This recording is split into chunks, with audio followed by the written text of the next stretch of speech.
ওম সাইরাম এবং তার সঙ্গে দ্য পাথ অফ সাই চ্যানেলে আপনাদের সকলকে স্বাগত জানাই।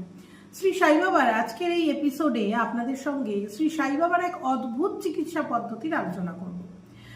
শিরডিতে কোনো এক সময় বাবা থাকাকালীন সেই সময় কোনো এক ভক্তের চোখে মারাত্মক ব্যথা শুরু হয়।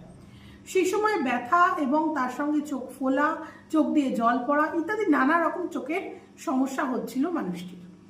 বাবার কাছে যখন এলেন তখন মূলত বাবা এক অদ্ভুত চিকিৎসা পদ্ধতি তার উপর কিন্তু প্রয়োগ করেছিল। কি পদ্ধতি না, সেই সময় মূলত শিরডিতে ডাক্তারই ছিল না, আর যদিও বা ডাক্তার থাকতেন তাহলে পরে হয়তো প্রলেপ দিতেন কিংবা মলম দিতেন কিংবা কাজল বা কর্পূর এই ধরনের কিছু দিতেন। বাবার পদ্ধতি ছিল একদম অন্যরকম।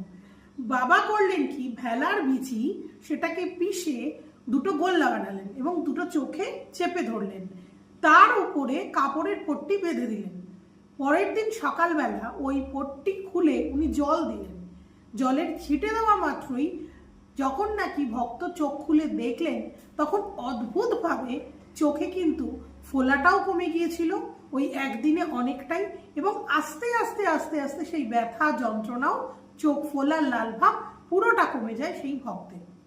কি অদ্ভুত এই লীলা দেখে শিরডির মানুষজন কিন্তু হতচকিত হয়ে গিয়েছিল যে সামান্য বিবা সিড বা ভেলার বিচি সেগুলোকে থেতো করে গুলে এবং সেগুলোর গোল্লা পাকিয়ে চোখে দিয়ে তারও যে একটা প্রতিকার হতে পারে সেটা কিন্তু বাবাই শিখিয়েছিলেন প্রথমে শিরডিতে বসে।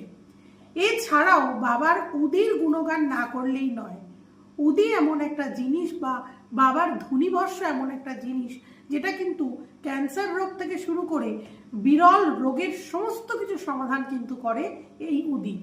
ছোটখাটো রোগ থেকে সর্দি, কাশি, জ্বর সারাতে তো মোক্ষম ওষুধ ছিল এই শিরডিতে উদি। বর্তমান সময়ে এখনো কিন্তু উদির প্রচলন সমানভাবেই আছে শিরডিতে। ধুনি আজও সমানভাবে জ্বলে চলেছে 24 ঘন্টা দিন থেকে রাত। আর সেই ধুনির সেই যে উদির যে ধুঁয়ো বা ধুলো বা সেই গুঁড়ো সেটা কিন্তু আজও প্যাকেট করে সবার হাতে উদি প্রসাদ হিসেবে শিরডিতে কিন্তু দেওয়া হয়। যদি অবশ্যই কখনো শিরডি যান এই উদি আনতে ভুলবেন না। মাথায় রাখবেন এটি কিন্তু রোগ সারাবার মহৌষধ। কেমন লাগলো আজকের এই ভিডিওটা, এই ছোট্ট একটা স্টোরি বাবার সঙ্গে যা বাবা যা করতেন সেটা শেয়ার করলাম আপনাদের সঙ্গে। সঙ্গে থাকবেন, সাবস্ক্রাইব করতে ভুলবেন না, লাইক শেয়ার কমেন্ট করতে ভুলবেন না। ওম সাইরাম।